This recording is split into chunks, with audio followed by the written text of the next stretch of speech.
in the world is happening with King County real estate? Whoa! Are you ready for this? Because this is good. All right, so supply and demand last 2 years. We're going to look at a bunch of stuff. Last 2 years, supply and demand. Green is the supply, blue is the demand. And it is as I thought it would be.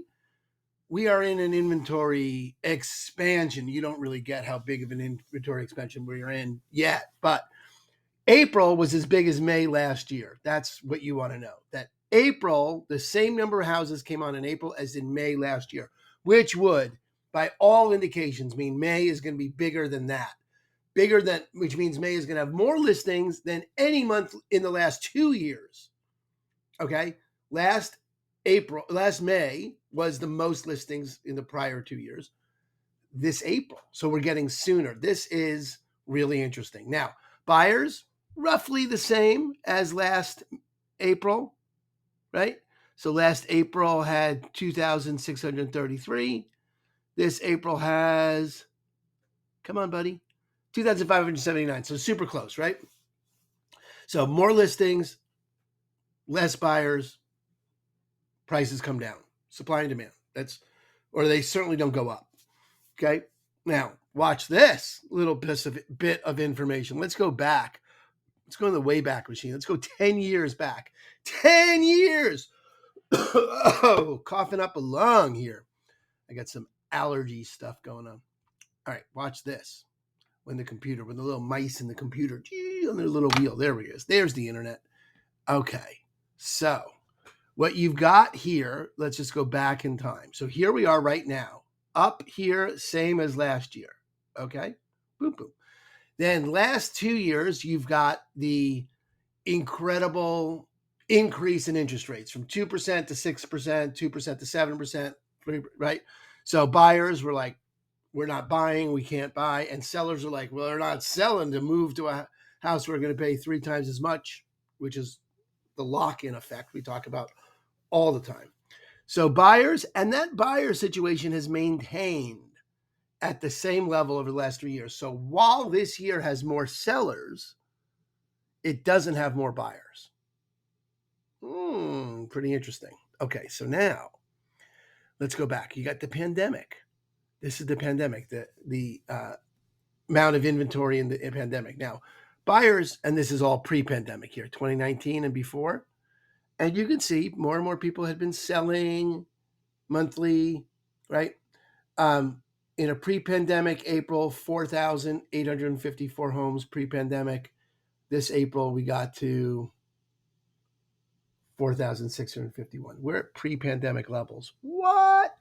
We're at pre-pandemic levels of sellers, and we are at post-interest rate lock-in of buyers. That's interesting. That is going to put a cap on the prices in Seattle. King County for sure. We'll get to the other counties in a minute, but that's going to cap the prices. And I would suspect that you're going to see more and more seller concessions as the summer goes on, because you got a situation where there's going to be more and more competition and more and more inventory with less buyers. I mean, less buyers historically. There'll probably be, buyers if we go back to the trends where you can see it a little more clearly. Boop. You can see the buyers do go up. There's more buyers in the previous month. It's just not more buyers than previous years. So we're heading to the peak of inventory. May, maybe June will be higher yet. May or June are generally historically the highest months of the year. So last year was May. The year before, I think it was June. Yeah. So May or June are usually the highest inventory months. I would be shocked if April was somehow the highest inventory month. I think May is going to be higher than April. And I don't see the world in which buyers come flooding into the market at this point. So if you're selling in King County, you got to be really, really, really conservative with your pricing. You just do. This is telling a story. And if you're buying, you should have your pick of the litter. You should be able to demand concessions from anyone who is at half motivated to sell, because there's going to be more competition, more houses to choose from in May. than there was in April. So you find anything that's on the market, you should be able to negotiate. Anyway, that's the market update for King County. I thought that was super interesting. Let me know what your questions are. That's what I'm here for. Aaron Hendon with Christine Company over at EXP. Party on Wayne. See you next month. Hey, what in the world is happening with Kitsap County real estate? Oh, very interesting. Let's look at this. All right, so Kitsap County, last 2 years, supply and demand. Blue is the demand, number of homes that went under contract. Green is the supply, number of homes that went to market. This little piggy went to market. This little piggy went to market. These houses went to market. All right, so now, April of 2025, there were not as many homes that went to market as there were in April 2024. There were just slightly more than there were there were a bunch more than April of 2023. So April of 2024 was 609. Last month was 586. So more last year. Buyers about the same. Yep, a little bit fewer buyers, but not much. Okay, so what does that mean? Well, that means compared to last year, it's a little harder to buy and a little easier to sell. Okay, just not much, pretty flat. I'd call that flat. What's interesting, especially relative to what's happening in King County, which I think is particularly interesting. If we just look at, let's go back a little bit in time, you can see that you're talking about here, we are here, which is, like it's going to wind up close to last year, predictably. May will have more than April. Are we going to get to last May's peak? I don't know. Hard to say. Could be. We'll see. Hard to imagine that we get to pandemic levels or even pre-pandemic levels of inventory. I don't expect an explosion. What's important about the graph, though, is the number of buyers is still in this lock-in range. When interest rates tripled, we got a lock-in effect where sellers stopped selling and buyers stopped buying. We have sellers now loosening up.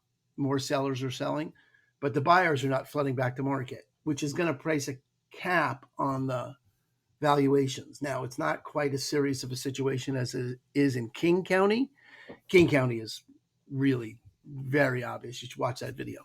But if you're selling, you got to be realistic in the price. It's unlikely you're going to get, 20 prices out of it. I don't see the market collapsing, but it's certainly not going to keep increasing, right? It's going to be flat for the year, or close to it. At this rate, that's what's predictable. Okay. Now every situation is different. So if you're looking to shop in Kitsap or you're selling in Kitsap, we should talk so we can look at exactly your neighborhood, your block, your situation, and we should talk about best strategy for you. Let me know what I can do for you. That's what I'm here for. Aaron Hendon with Christine and Company at EXP. Party on, Wayne. Hey, what in the world is happening with Pierce County real estate? Mind-blowing stuff. That's what's happening. Mind-blowing stuff. Ready? Here we go. So you're looking at supply and demand, my favorite graph. Green is the supply, blue is the demand. All right, now, what do you see? You see April right here, supply, 1683. Well, it's over last year's April by about 80. Not quite up to May. So King County, we saw April go over May in inventory. Not quite the case in Pierce, okay? But you're looking at a really flat buyer graph too. So listings are going up. This is all really standard, okay? What you're seeing is normal seasonality, what we would have expected before the pandemic. I don't know that we're going to get to pre-pandemic levels of inventory, and we're certainly not getting back to pre-pandemic levels of buyers. Watch. Here's what I mean by this. We go back 10 years. 10 years back. Let's go, buddy. All right, so here you go. Supply and demand for 10 years. You can see the last 3 years, the lock-in effect, interest rates tripled. Buyers were like, CEO wouldn't want to be. And sellers, in fact, were like, I'm not selling my house if I have to go pay 3 times as much in mortgage, so I'll just stay here. That's what happened last 2 years, and now we're in the third year of that.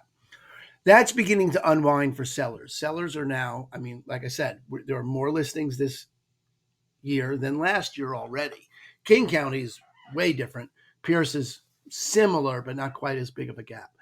Buyers, however, have said we just can't afford the current market price. Well, when you get more sellers and you get buyers that say we can't afford the market price, you get a lid on activity and prices. Okay. So some sellers are going to say, I'm not selling till buyers catch up, which is more of the unwinding of this interest rate situation.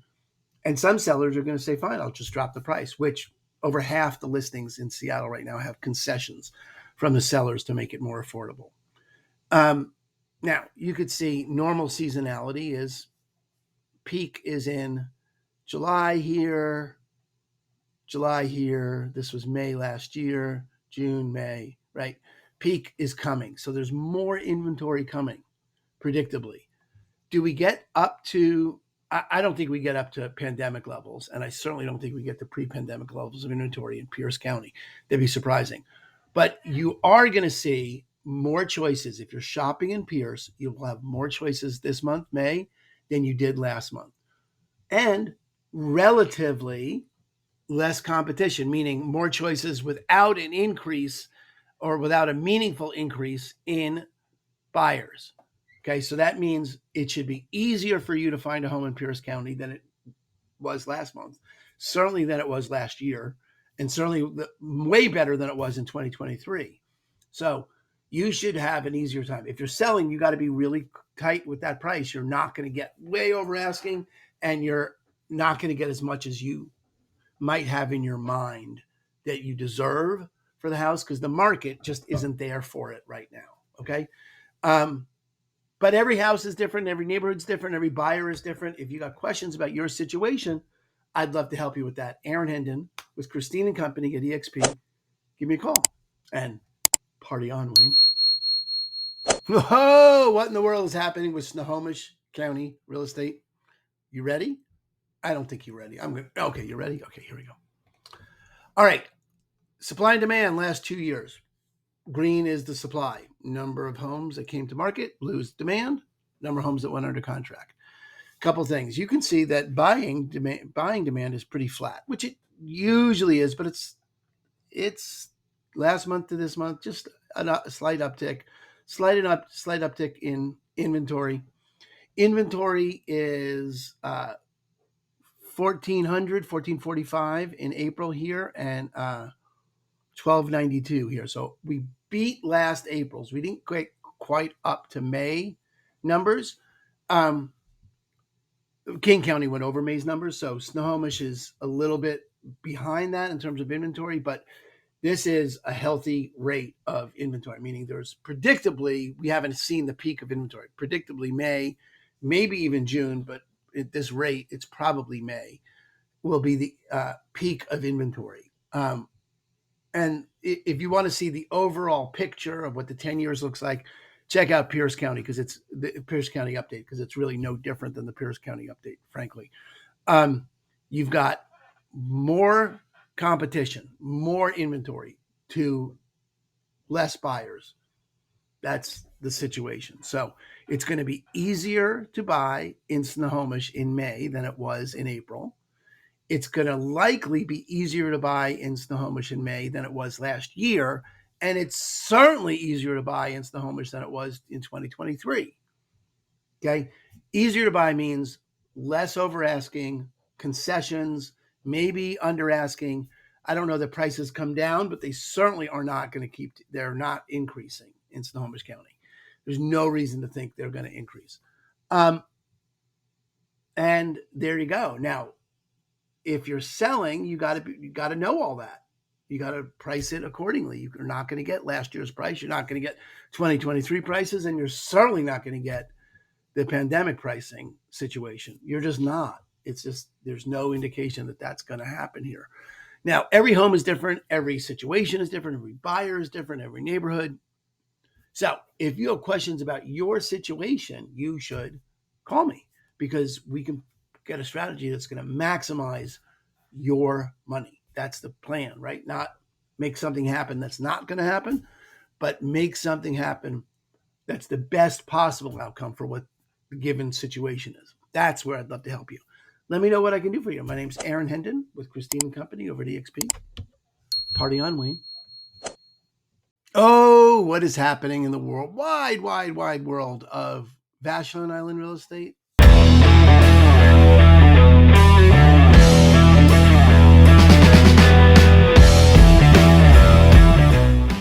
You ready? Here we go. Let's dive in.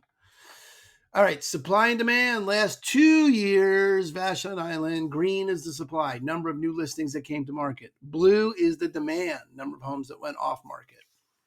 All right, well, there you go. Look at that. All right, so this is unusual. Obviously, Vashon is weird.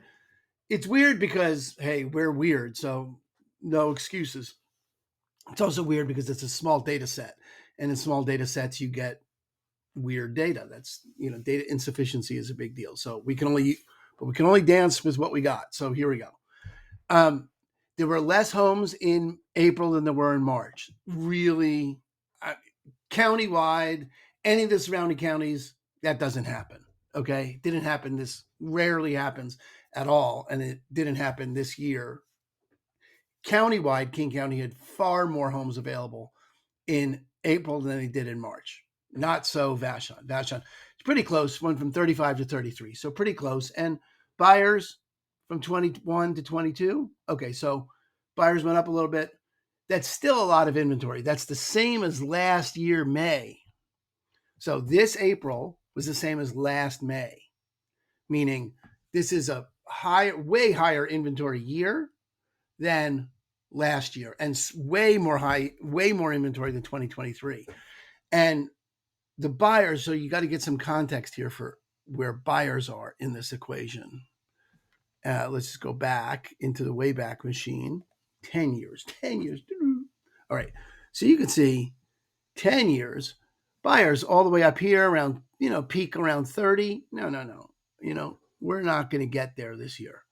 We didn't get there last year. These last 2 years were the lock-in of interest rates tripling, where sellers stopped selling and buyers stopped buying. This is the pandemic, right? So there was really spotty. Pre-pandemic was pretty steady. A lot of inventory over the summer. You can count on there being a lot of inventory sitting around at the end of the summer for you to buy. I think that's going to be the case again this year. I don't think we're going to get to these numbers. I don't think you're going to wind up with this kind of inventory, but it's certainly more inventory. Look at this. We're going to have more inventory than the last 5 years. Oh, I feel a sneeze coming on. This is one of those hard moments. There it is. Okay. So we've got more inventory than the last 5 years. 1, 2, 3, 4, 5. Yeah, right. You had to go back 6 years to get this kind of inventory. Well, there you go. It's going to be easier to buy on Vashon than it has been any time in the last 5 years. There's not as much competition and there's more inventory. Now, every house is different. Every location is different. Every neighborhood, every buyer is different. So just to say this doesn't mean a lot. You need guidance about your particular situation. That's what I'm here for. I would love to help you with that. Let me know what I can do for you. Aaron Hendon with Christine and Company over at EXP, sitting here on Vashon with all your questions. Let me know what I can do for you. Peace. Party on, Wayne.